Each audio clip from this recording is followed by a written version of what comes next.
कहा जाता है कि अगर इरादे बुलंद हो तो नामुमकिन कुछ भी नहीं। इस बात को सच साबित कर दिखाया है घाटशिला निवासी स्वर्गीय देवव्रत दत्ता और श्रीमती अर्पिता दत्ता की सुपुत्री शुभेच्छा दत्ता ने एल संत नंदलाल स्मृति विद्या मंदिर में कक्षा 10वीं में वर्ष 2022 में 99.2% अंक हासिल कर पूर्वी सिंहभूम जिले में टॉपर बनने का गौरव हासिल किया था और पूरे झारखंड में तीसरा स्थान प्राप्त किया था। एल 12वीं की परीक्षा में वर्ष 2024 में 96% अंक हासिल कर घाटशिला अनुमंडल में पहला, जिले में चौथा और प्रदेश में 5वां स्थान हासिल किया था। शुभेच्छा की माता अर्पिता दत्ता जेसी हाई स्कूल में अंग्रेजी की शिक्षिका है। बचपन से ही प्रतिभा की धनी शुभेच्छा ने शिक्षा के अलावा हर क्षेत्र में अपनी सफलता का झंडा गढ़ व प्या की मात्रा की मात्रा एल। इस वर्ष शुभेच्छा ने जेईई मेंस परीक्षा में 97 परसेंटाइल प्राप्त किया और साथ ही उसने जेईई एडवांस्ड में भी क्वालिफाई किया और उसे आईआईटी धनबाद में प्रवेश मिला। इसके अलावा वह नीट परीक्षा 2025 में भी 99.45 परसेंटाइल अंक प्राप्त कर सामान्य कैटेगरी में 5217 रैंक प्राप्त किया, साथ ही ऑल इंडिया रैंक 11800 प्राप्त किया। इस संबंध में शुभेच्छा से पूछे जाने पर उसने कहा कि वह बचपन से ही डॉक्टर बनना चाहती थी, ऐसे में नीट प्रवेश परीक्षा में सफलता हासिल कर उसका सपना साकार हुआ है। साथ ही उसने आकाश कोचिंग के शिक्षकों के प्रति भी अपना आभार प्रकट किया। शुभेच्छा की माता अर्पिता दत्ता ने बताया कि वह अपनी पुत्री की सफलता से बहुत खुश है। उसने अपनी पुत्री की सफलता का श्रेय परिवार के साथ साथ शिक्षकों को भी दिया। अर्पिता ने बताया कि शुभेच्छा ने एनएसटीएसी ओलंपियाड 2024 में ऑल इंडिया रैंक 77 हासिल किया और उसे गोल्ड मेडल भी प्राप्त हुआ। इसके अलावा उसने आकाश एनथे 2024 स्कॉलरशिप एग्जाम पास कर पूरे झारखंड में दूसरा स्थान प्राप्त किया और स्कॉलरशिप प्राप्त किया। पिछले वर्ष उसने जेईई मेंस की परीक्षा पास की लेकिन एडवांस तक नहीं पहुंच पाए, लेकिन इरादे बुलंद थे। शुभेच्छा ने फिर से प्रयास किया और इस बार जेईई एडवांस में उसने अच्छा रैंक हासिल किया और उसे आईआईटी धनबाद में प्रवेश का ऑप्शन मिला। लेकिन इसी बीच मेडिकल प्रवेश परीक्षा नीट का रिजल्ट भी जारी हुआ। अब शुभेच्छा मेडिकल फील्ड में अपना करियर बनाना चाहती है और एक डॉक्टर के रूप में सेवा करना चाहती है। झारखंड उदय न्यूज के संपादक रवि प्रकाश सिंह ने अपने कार्यक्रम सक्सेस स्टोरी के तहत शुभेच्छा के साथ साथ उसकी माता अर्पिता दत्ता और उसकी नानी से भी बात की। आइए देखते हैं ये खास इंटरव्यू।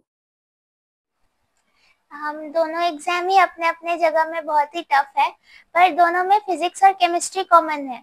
तो फिजिक्स और केमिस्ट्री मैंने दोनों के लिए ही सोच के पढ़ा था और उसको कॉन्सेप्ट वाइज पढ़ा था, कोई एग्जाम को सोच के नहीं कि मुझे ये क्रैक करना है वो क्रैक करना है।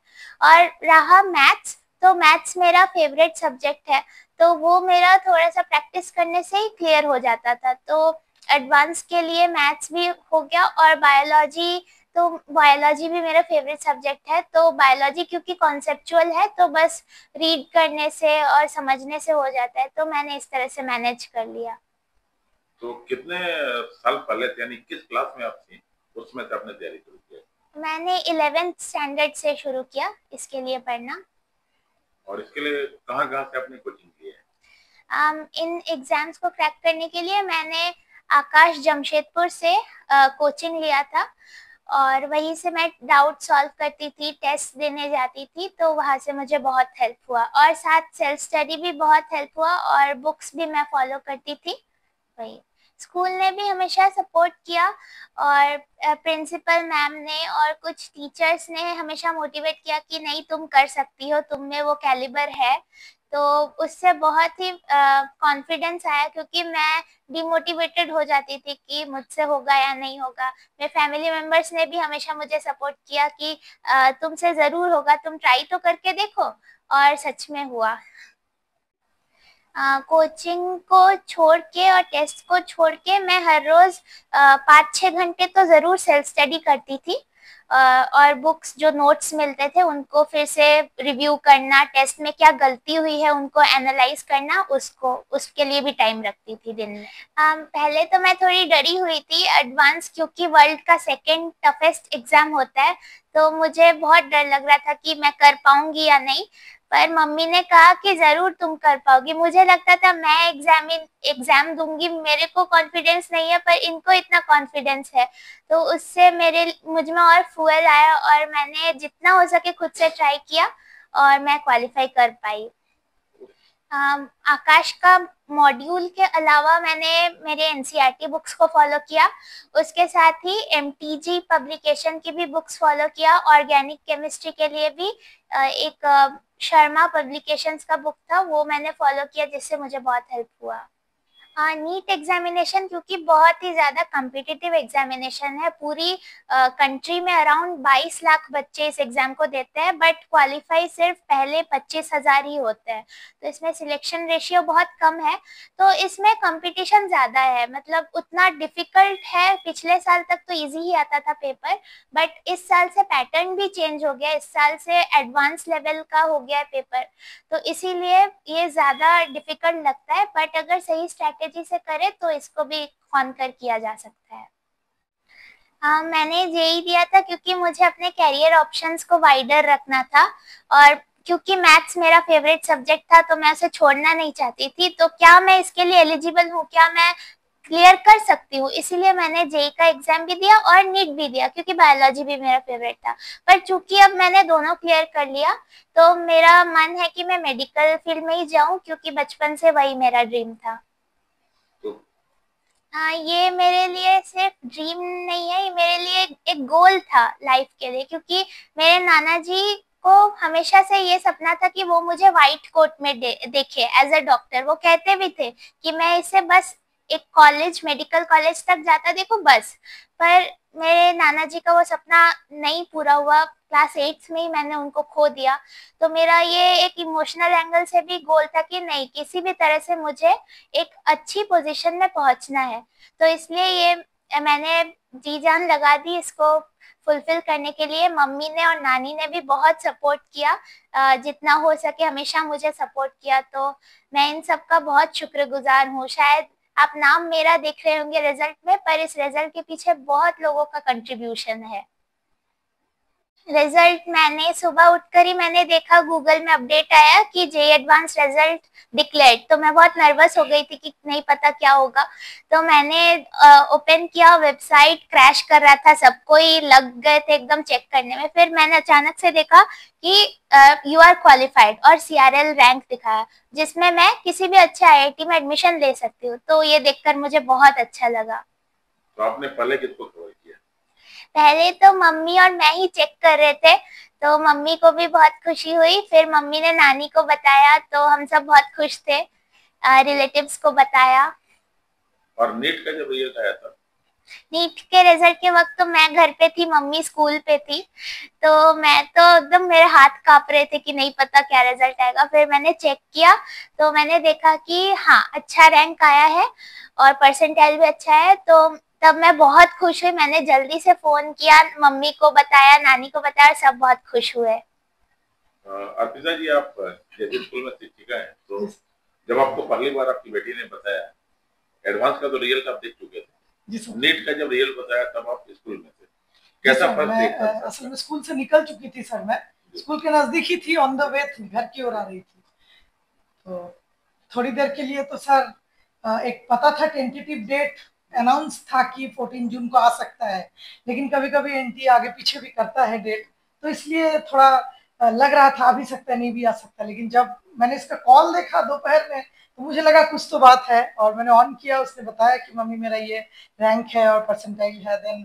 सर कुछ देर के लिए तो लगा कि मैं अपनी स्कूटी वहीं छोड़कर, मतलब दौड़कर घर आ जाऊं, और लेकिन फिर खुद को संभाला और घर पहुंची सर, क्योंकि अब दिमाग ठंडा रखने की बहुत जरूरत है, और अब और सोच समझ कर आगे बढ़ने की बहुत जरूरत है। अभी तैश में आके कुछ नहीं कर सकते, अब तो और ज्यादा कूल माइंडेडली चलना पड़ेगा।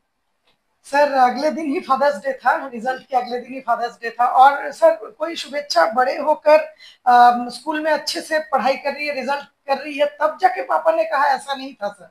मम्मी जानती है, मम्मी को याद होगा कि शुभेच्छा का जब बर्थ हुआ था जमशेदपुर में, और पहली बार नर्स ने जब पापा के गोद में दिया था, पापा ने तभी देखकर कहा था कि ये तो हमारे घर की डॉक्टर आ गई, इस तरह से।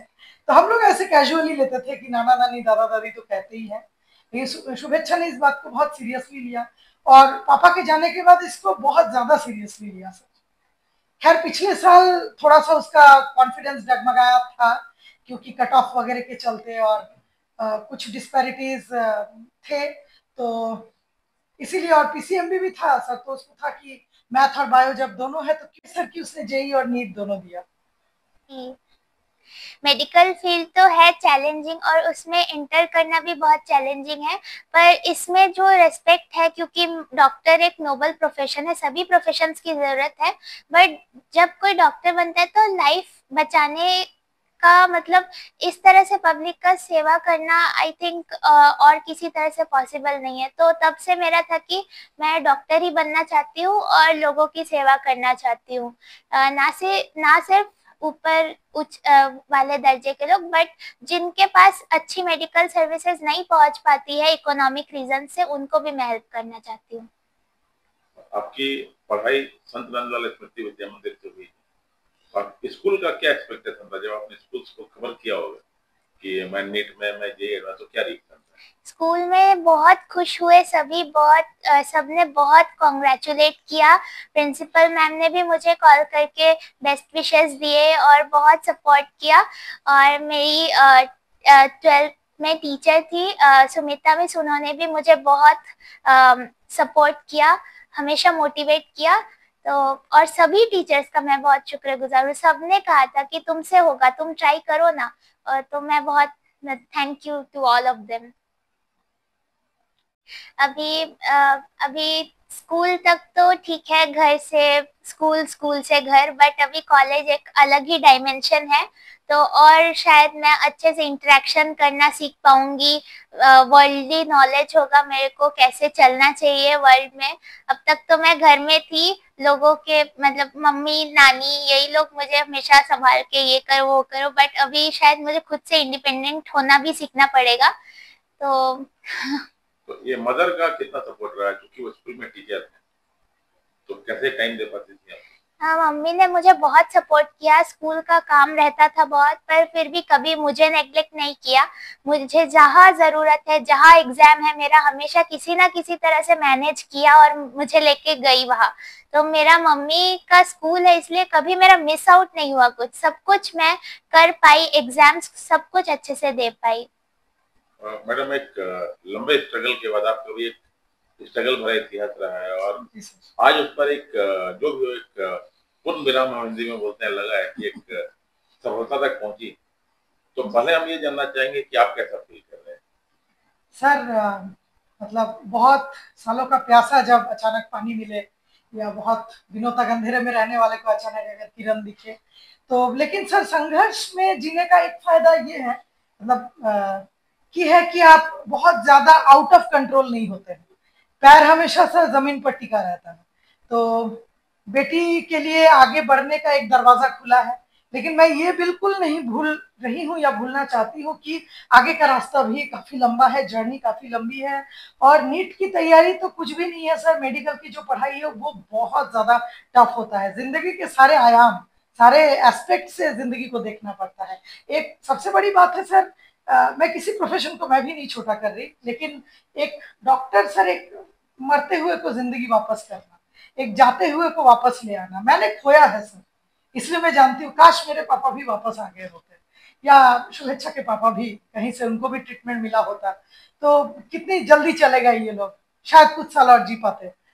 तो यही लगता है कि सर किसी जरूरतमंद की सेवा कर सके। अर्निंग तो जरूर सर, हमारा कोई भी प्रोफेशन में जाने का मकसद है रोजी रोटी कमानी है, बट सर किसी के दिल में जगह कर सके, अच्छा इंसान बन सके, सब लोग रेस्पेक्टफुली नाम ले सर, जो कि सिर्फ पैसे से नहीं आता, उसको सिर पे नहीं चढ़ने देना है, बहुत डाउन टू अर्थ रहना है, और at the end of the day सबके काम आना है, सबके दिल में जगह बनाना है। बस यही बोलूंगी, ज्यादा कुछ नहीं बोलूंगी। एक बात और जानना चाहते हैं, जो नीट या फिर जेईई एडवांस के एस्पिरेंट जो भी हैं, जो तैयारी कर रहे हैं, उनको आप क्या मैसेज देना चाहते हैं? उनको मैं यही कहूंगी कि एग्जाम को दिमाग में रख के पढ़ना नहीं चाहिए, इंस्टीड उस सब्जेक्ट को मुझे अच्छे से समझ आए इस तरह से पढ़ना चाहिए। सिर्फ सिलेबस कंप्लीट हो रहा है, चैप्टर हो गया, यही काफी नहीं है। जितना हो सके उसके अंदर से एक एक लाइन से क्वेश्चन बनाना कोशिश कीजिए, क्योंकि अब दिन के दिन पैटर्न और टफ होते जा रहा है। जैसे नीट 2025 का पेपर आज तक के इंडियन मेडिकल एंट्रेंस एग्जाम का सबसे टफेस्ट पेपर था, सभी एक्सपर्ट्स ने ये कहा है। तो अब आने वाले दिनों में ये और भी टफ होगा। तो आप कोशिश कीजिए कि आपका हर एक कॉन्सेप्ट बहुत क्लियर हो, ताकि कुछ भी क्वेश्चन आए आप उसका सॉल्व कर पाए। मुझे लगता है कि अगर जल्दी स्टार्ट करें तो शायद और इजी होगा, क्योंकि ये बहुत ज़्यादा टफ है। हाँ, ये सही है कि चाइल्डहुड भी खत्म हो जाएगा, 7th 8th तक हम बच्चे होते हैं, बट तभी से अगर शुरू कर दे तो वो लूज हो जाएगा। पर हाँ, अगर कोई पहले से स्टार्ट करता है तो हेल्प तो होगा। लेकिन 11 से भी अगर कोई स्टार्ट करता है तो कोई प्रॉब्लम नहीं होगा। 11 12 इनफ है, 2 सालों में कंप्लीट हो ही सकता है पूरा सिलेबस। तो बच्चे कैसे जो मेडिकल की तैयारी करते हैं वो क्या स्ट्रेटेजी बनाए कि वो मेडिकल तक पहुंचे? हाँ, पहले तो अच्छे मटेरियल्स चूज करना चाहिए कि कौन से मटेरियल्स को यूज करें हम, स्टडी मटेरियल, क्योंकि सिर्फ एनसीईआरटी भी इनफ नहीं है। उसके साथ कोई कोचिंग मटेरियल या कोई अच्छे ऑथर का बुक चाहिए। और फॉलो किसी को नहीं करना है, खुद जो अपना पैटर्न जो सही लगे कि आप किस पैटर्न में अच्छा पढ़ सकते हैं वैसे कीजिए। मैं भी बहुत सारे टॉपर्स के वीडियो देखती थी यूट्यूब में, पर मैं किसी को फॉलो नहीं करती थी। मैंने अपने लिए अपना टाइम टेबल बनाया था। तो वैसे ही आप भी अपने लिए, आपके लिए जो अडेप्टिव अच्छा है उस तरह से आप कीजिए। আমার তো খুব খুশি লাগছে, কিন্তু আমার একটু মনও খারাপ লাগছে যে একা হয়ে যাবো এখন। আর এখন তো বাইরে যাবে, বাইরে যাব, ছাড়তেই হবে এখন 6-7 বছর তো বাইরে যাবে। বাইরে যাবো।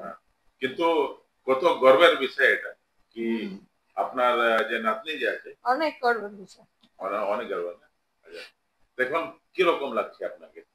খুব ভালো লাগছে।